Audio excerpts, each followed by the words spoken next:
그러니까 함께 나오는 갤럭시 S20보다는 카메라 스펙도 아쉽게 들어간 거는 분명한 사실이에요.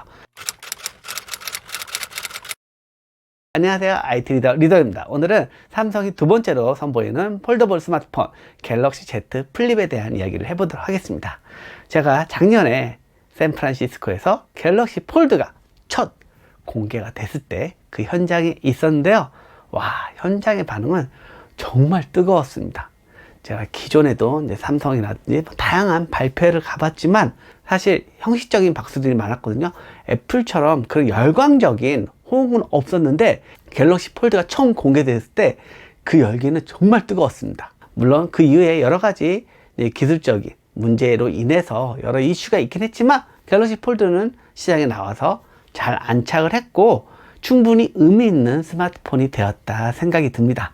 그리고 이제 폴더블 스마트폰의 두 번째 모델이 갤럭시 Z 플립이 세상에 공개가 됩니다. 이번 갤럭시 Z 플립을 보고도 많은 우려의 시선들이 있어요. 스마트폰 작은데 그거 접어서 뭐하냐? 그거 왜 접느냐?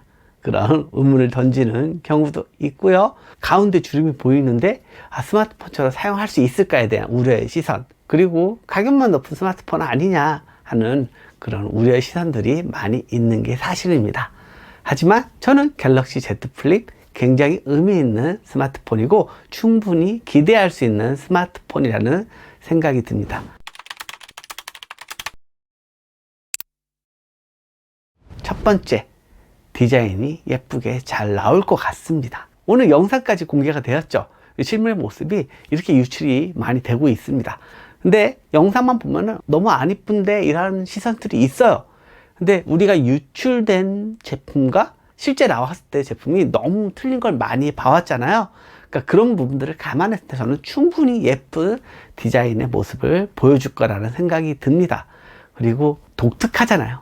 우리가 기존에 사용하던 스마트폰과 다른 폼팩터, 접어서 사용할 수 있는 디자인을 보면 여성 화장품 케이스 같은 느낌을 주고 있죠. 그만큼 이번에는 여심을 공략하는 스마트폰이 아닐까 하는 생각이 듭니다. 기존의 갤럭시 폴드 같은 경우는 아무래도 여성과는 거리가 좀 먼 스마트폰이었잖아요.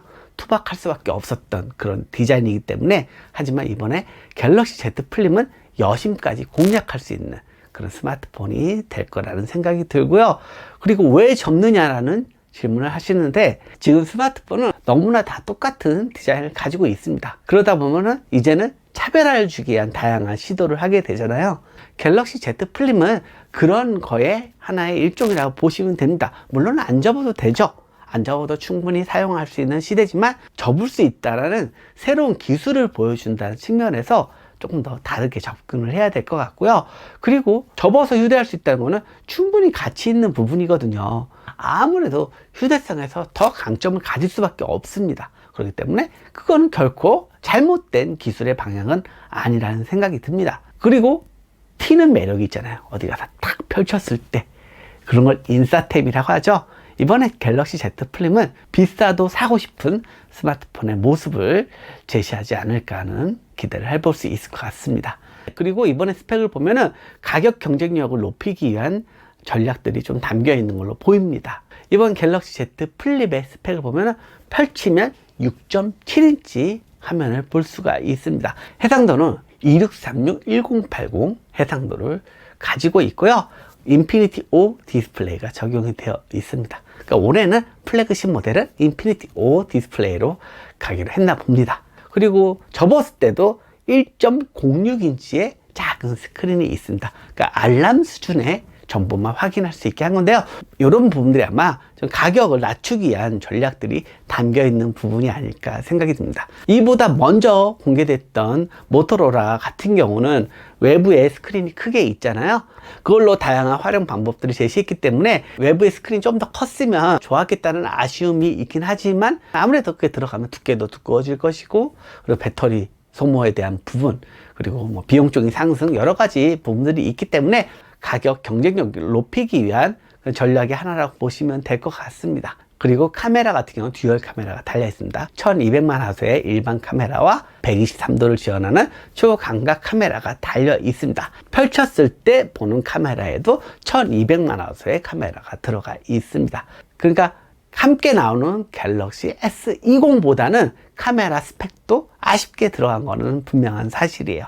그리고 AP 같은 경우는 스냅드래곤 855 플러스가 들어간 걸로 알려지고 있습니다. 이 부분도 살짝 아쉬운 부분이죠. 갤럭시 S20 같은 경우가 스냅드래곤 865나 아니면은 엑시노스 990이 들어가는 걸로 알려지고 있는데, 이보다 한 단계 낮은 AP가 들어간 점은 이런 가격적인 고민이 담겨 있다고 보셔도 좋을 것 같습니다. 근데 스냅드래곤 855 플러스도 충분히 고사양의 스펙이거든요. 그래서 갤럭시 S20은 스펙적으로 뛰어난 모델을 보여줬고요. 갤럭시 Z 플립 같은 경우는 화면을 접을 수 있다는 독특함에서 어느 정도 준수한 스펙을 갖췄다 보시면 될 것 같아요. 참고로 이와 비슷한 모토로라 폴더블 폰 같은 경우는 스펙을 굉장히 낮게 나왔습니다. 그래서 접을 수 있으면서 최고 사양을 보여주는 부분은 갤럭시 Z 플립이 더 있다라고 보시면 될 것 같아요. 그리고 이번에도 색상 같은 경우는 블랙이랑 퍼플 색상이 나오는 걸로 알려지고 있잖아요. 퍼플 색상, 여심을 공략하는 그런 컬러라 볼 수 있는 부분입니다. 그래서 이번에는 가격 경쟁력과 생산만 잘 받쳐준다면 충분히 저는 대박이 날 수 있는 그런 스마트폰이라는 생각이 듭니다. 하지만 한 가지 우려되는 거는 이제 가운데 주름 문제겠죠. 이게 아무래도 펼쳐놓고도 사용할 수 있는 스마트폰이잖아요. 기존의 갤럭시 폴드 같은 경우는 이제 펼쳐놓으면 너무 크다 보니까 항상 접는 게 일상화되었지만, 갤럭시 Z 플립은 그냥 펼쳐놓으면 일반 스마트폰처럼 볼 수 있는 부분이니까 펼쳐놔도 되는데 화면에 주름이 계속 보인다면 성가시게 보일 수 있기 때문에, 그런 부분들이 어떻게 기술적으로 보완이 되었는지 관심 있게 지켜보시면 좋을 것 같습니다. 제가 갤럭시 Z 플립도 빨리 구입을 해가지고 여러분들에게 생생하고 정확한 리뷰를 전해드리도록 하겠습니다. 그럼 2월 11일 갤럭시 Z 플립이 어떻게 공개되는지 제가 보고 생생하게 여러분들에게 아주 쉽게 전달해 드리도록 할 테니 구독, 좋아요, 알림으로 놓치지 마시기 바랄게요. 여러분 또 만나요.